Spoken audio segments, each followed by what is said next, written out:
Well, here we are, week 10, the end of the spring quarter, and what a quarter it's been. This is Nala, of course, and she's been a great comfort. Okay, here you go, Nala.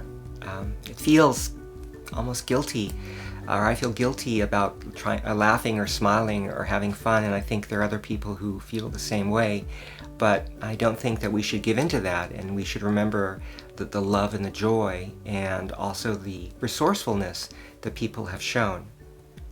I wanted to talk today about the senseless killing of George Floyd, which is not only a horrible tragedy, but also something which is part of a history of racism against Black Americans and many other Americans of color. This violence has to end, of course, but it is coming at this terrible moment where we have both the pandemic and we have this entrenched racism, and this is a pandemic that disproportionately affects people of color. As a teacher this year, I've seen students who are struggling to house themselves, feed themselves, and still go to class, and they've told me, and I've heard for myself, the sounds of the helicopters at night circling with the police megaphones blaring. So this is a very difficult and challenging time for these students, especially now as they're entering into final exams and seeing the results of that. But I also wanted to remember the instructors and staff who likewise are also struggling. They are in their garages. They are taking care of children or other family members, and at the same time they're also dealing with violence and racism. I don't have any good solutions except that I hope that you will let your voice be heard. The Division of Biological Sciences is holding a series of town halls to discuss and try to figure out as a community, what can we do about this? How can we move forward? And I hope that you will be a part. Thank you for being a part of this journey with me.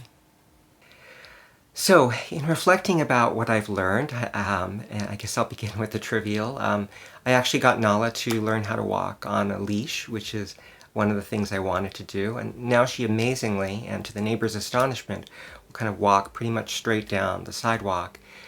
So she finally gets to explore the neighborhood.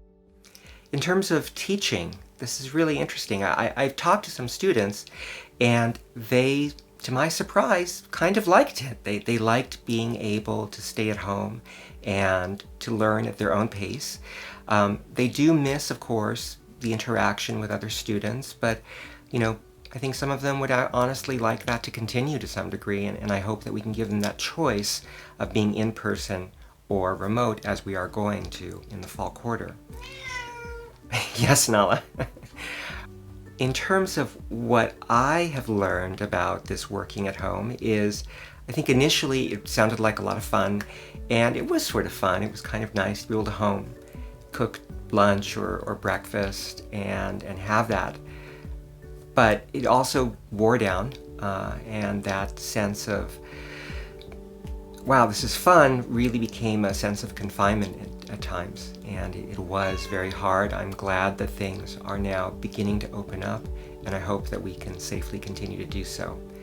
Thank you for being part of this journey. It is a crazy ride, and I hope that we remember the tragedies that are going on right now, and we can move ahead and move forward to find solutions. Thank you.